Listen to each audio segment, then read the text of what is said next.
Larry Tate back with you at the Shed. It is hour 2 of the Monday Press Box. Remember, 6 to 8 tonight, we've got our high school preview show with Tim and Jim. Right now, we are happy to have someone associated with our sponsorship this week. From Springfield Clinic Orthopedic Walk-In, we have Dr. Marc Dejong. Dr. Young, welcome. Well, thank you for having me. You spent the afternoon at the fair. You're ready to be in the shade, right? It's a nice respite from the sun. It's a little hot, a little humid. We've been out there riding rides, eating fried pickles, seeing the cow shows. We've done it all. And now you're here. Yes. Explain to the uninitiated what we mean by the concept of the walk-in clinic and also what your particular medical function is within it, because like most of our surgical, non-surgical people, you specialize in certain areas. Correct. So just to give you a little historical background, I've been at the clinic now for 5 years. And when I came here 5 years ago, there were 3 of us, and there are now 10 of us in the walk-in clinic that functions to serve all ages for non-surgical orthopedic issues, quite literally from head to toe. So we like to say from concussions in the head to toe fractures at the bottom of the feet. There are some exceptions, but in general, we will take anybody, any day, any age. Our walk-in clinic is open Monday through Friday from 7 in the morning until 6, except for on Friday it's open until 5, and even on Saturday mornings from 8 to 11. So we are not open on Sundays, but 6.5 days a week we're there. You're covering all the stuff I was going to ask. Excellent.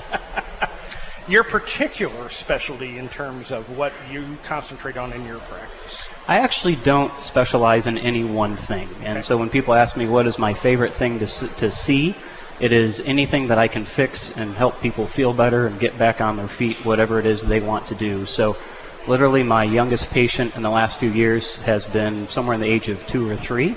And my oldest patient has been over the age of 100. So we really do span the ages and almost any issue you can think of. So we really specialize and like to see the acute injuries, so the falls and the fractures and the sprains and things that people may not necessarily need to go to the emergency room. Typically, if there's a bone sticking out of your skin, it's probably better to go to the emergency room.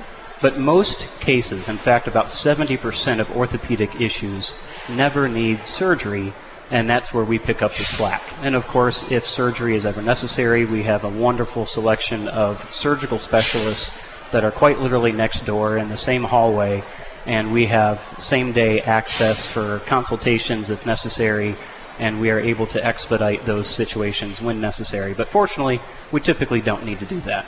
And obviously the clinic has a wide range of services like physical therapy and radiology, which also come into patient care. It's very convenient. There's same day, same time x-ray. We literally look at the x-rays with patients at the time of the visit. We have on-site casting, bracing, splinting, nearly anything you can think of. We like to think of it as a one-stop shop. If it works out the way we want it to. Absolutely. Absolutely.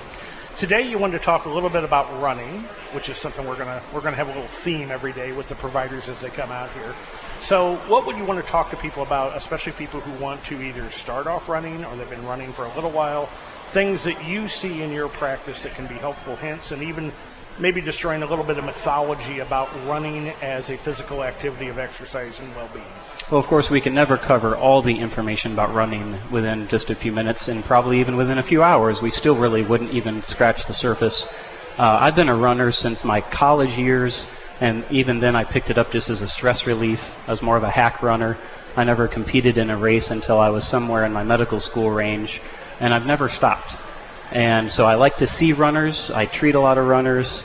I like to try to keep myself out of the injury list, but we've all been there. We've all suffered running injuries along the way. It's just part of the condition.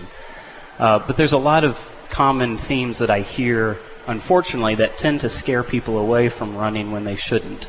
And sometimes just bad information for people who are out there trying to be active in the running world. So the number one thing that I hear from patients of almost any age is running is bad for your knees. And to this day I hear it maybe once a week. Somebody says, well, as a high school student I ran, or I've got an uncle and he's a runner and he's got knee arthritis, and so running must be bad for your knees. And fortunately that's not true. In fact, in the last several years, there have been multiple studies that have shown quite the opposite, that running is probably protective rather than danger to your knees and overall health. So it's fascinating that people have one understanding of what is they assume to be the case, but when we look at scientific studies, it's actually quite the opposite. Now, the problem is there's a lot of runners out there in the world, and there's also a lot of people who have bad knees out there in the world. And so somebody hears about the family member who's a runner and has bad knees, and they put the two and two together and think that one caused the other, but that is truly not the case. So whether you're a beginner runner or a master athlete of any sort, that's a wonderful thing to know, that running does not cause knee arthritis. I'll get you out of here on this question. For people considering taking up running as part of a healthy lifestyle or things like that, do they need a little bit of a medical consultation in your view about what to do and what not to do? I don't want to put myself out of business, but I would say no, not usually. Now, there's exceptions to that rule. If somebody's over the age of 40 or 45, they should have a general annual physical exam, and that may be with their primary care physician. That's usually not something that's done in the orthopedic setting. But as long as a primary care physician has said you are healthy enough from a cardiac and pulmonary perspective to handle activity, running is a fantastic way. It's relatively cheap. You need a pair of shoes, put on some shorts, and you go out for a run. And there's so many clubs. Abe's Amble is a 10K here that comes on the last day. In fact, for the last couple of years, I not only have done the medical coverage, but I've also participated, and then I do the medical coverage afterwards. We have a host of athletic trainers from Springfield Clinic who not only are there that day, but also help guide what's called Abe's Army, and they do an entire summer of training.